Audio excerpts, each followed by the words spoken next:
Pukul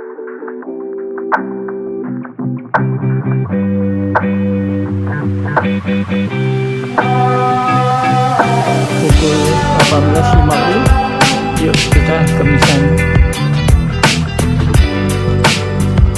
Selamat malam Pak Aris. Kita dalamnya.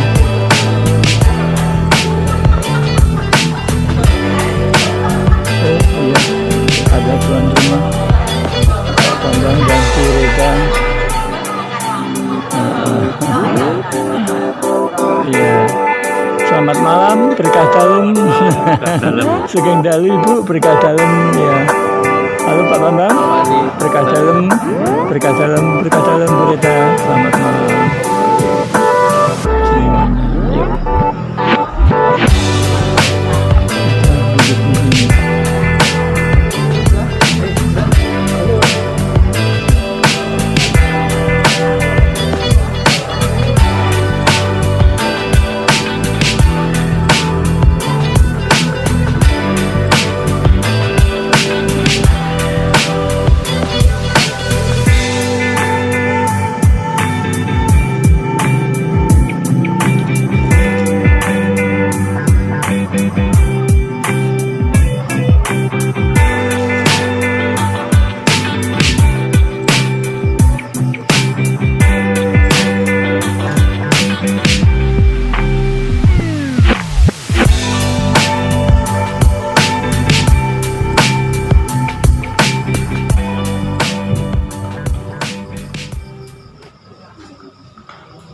Bapak Ibu yang terkasih dalam Tuhan, sebelum ibadat pada malam hari ini dimulai, mari kita doakan doa persekutuan bersama Santo Lukas Pelindung.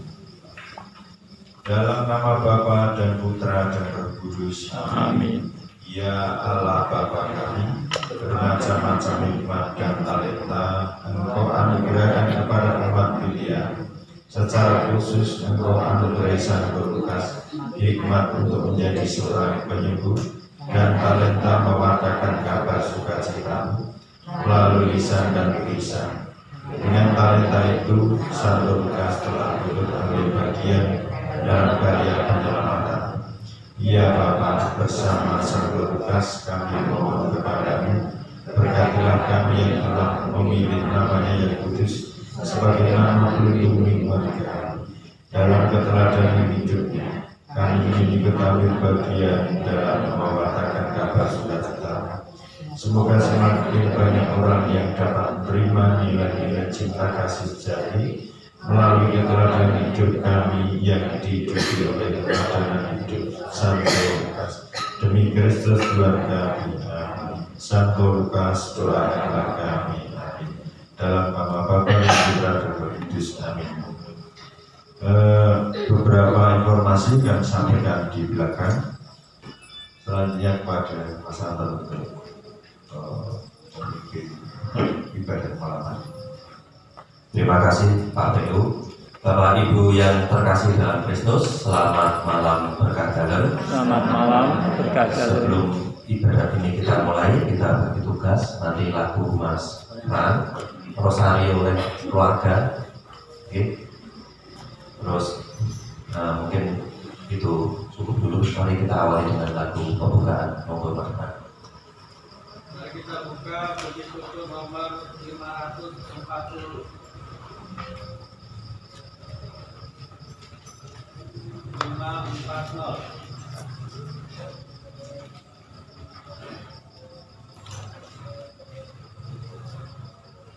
Amin.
yang terkasih, pada malam hari ini kita akan melakukan ibadah. Nanti bacaan akan bertema tentang orang lumpuh yang disembuhkan, yang diambil dari Matius. Banyak hal yang dapat kita pelajari dari perikop hari ini. Namun untuk melanjutkannya, menyadari bahwa kita orang yang berdosa, marilah kita hening sejenak, mengakui segala dosa dan kesalahan kita. Semoga kita semakin pantas menjadi tempat kehadiran Allah sendiri.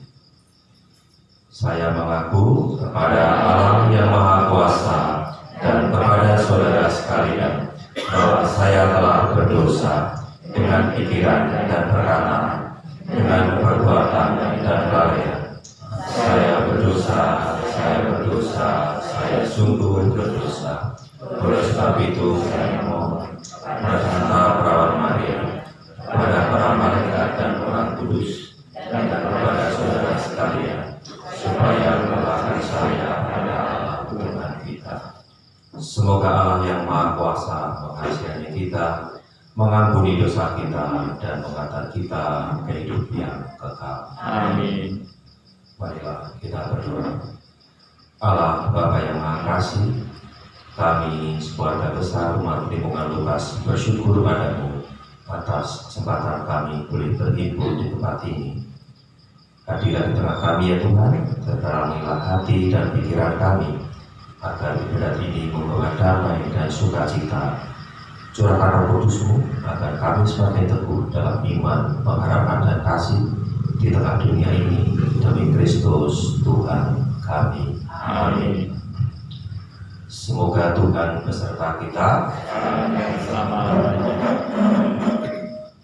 Inilah Injil suci menurut Santo Matius.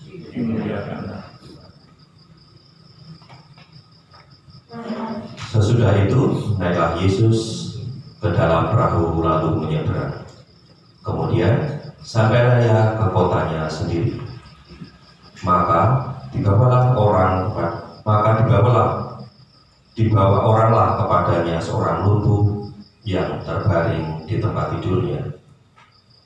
Ketika Yesus melihat iman mereka, berkata ia kepada orang lumpuh itu, "Percayalah, hai anakku, dosamu sudah diampuni." Maka berkatalah beberapa orang ahli Taurat dalam hatinya, "Ia memuja Allah." Tetapi Yesus mengetahui pikiran mereka, lalu berkata, "Mengapa kamu memikirkan hal-hal yang jahat dalam hatimu? Manakah yang lebih mudah, mengatakan dosamu sudah diampuni, atau mengatakan bangunlah dan berjalanlah? Tetapi supaya kamu tahu bahwa di dunia ini Anak Manusia berkuasa mengampuni dosa." Lalu berkatalah ia kepada orang lumpuh itu, "Bangunlah, angkatlah tempat tidurmu, dan pulanglah ke rumahmu." Dan orang itu pun bangun lalu pulang. Maka orang banyak yang melihat hal itu takut, lalu memuliakan Allah yang telah memberikan kuasa sedemikian kepada manusia. Demikianlah firman Tuhan.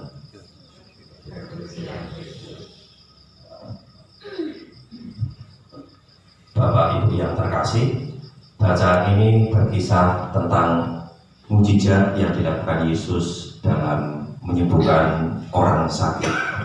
Tentunya kita semua pernah mengalami sakit, entah itu mungkin hanya sakit ringan atau mungkin di antara kita yang pernah mengalami sakit serius.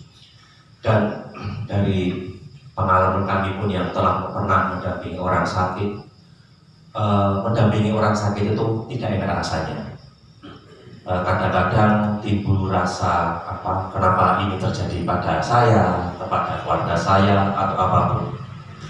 Namun di tengah saat kita mau bersandar pada Allah, mau menyadari dan menerima kenyataan dan tidak menyangkal penyakit itu, menerima rasa sakit itu, mungkin penyakit itu tetap ada, penderitaan itu tetap ada. Namun yang berbeda adalah cara kita, perasaan kita dalam memandang kondisi yang tidak menguntungkan yang sedang kita alami. Hal ini sama seperti yang terjadi pada perikop ini. Orang yang lumpuh itu dia bersedia untuk diangkat dan disembuhkan, untuk mendapat pengobatan. Akan berbeda ceritanya seandainya orang lumpuh itu dia tidak mau atau mungkin sudah pasrah atau menyalahkan keadaan karena kondisi sakitnya dan justru menolak untuk disembuhkan. Namun karena dia menyadari bahwa dia membutuhkan pertolongan orang lain, dia manusia yang penuh keterbatasan, maka rahmat Tuhan pun bisa bekerja pada dia sehingga Tuhan pun memulihkan dia.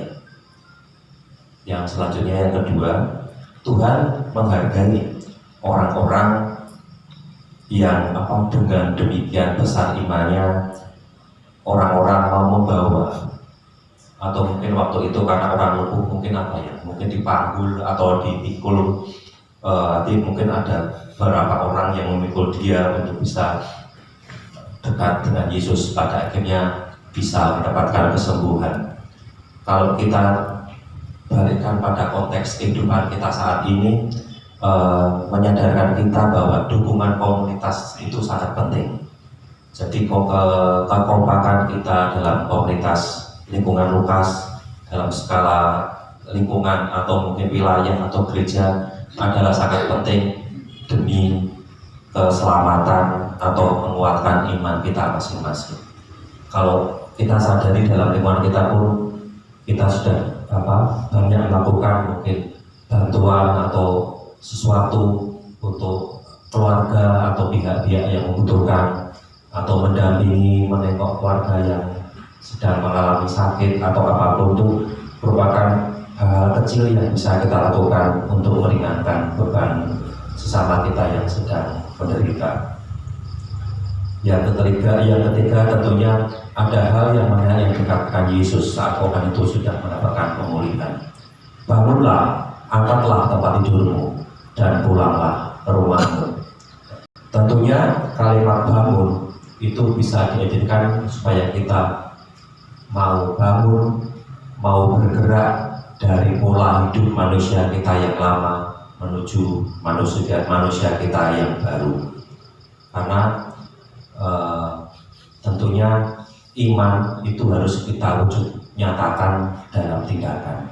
Iman tidak bisa sekedar kita ucapkan, namun bagaimana kita menjalani, mengungkapkan iman itu dalam tindakan nyata untuk berani Tuhan. Amin. Kemuliaan kepada Bapa dan Putra dan Roh Kudus, seperti pada permulaan, sekarang, selalu, dan sepanjang segala abad. Marilah kita sampaikan doa-doa kita. Allah Bapa yang Maha Kasih, kami bersyukur Tuhan atas berkat-Mu dalam kehidupan kami. Kami bersyukuri Tuhan, kami Kau satukan dalam umat lingkungan Lukas ini.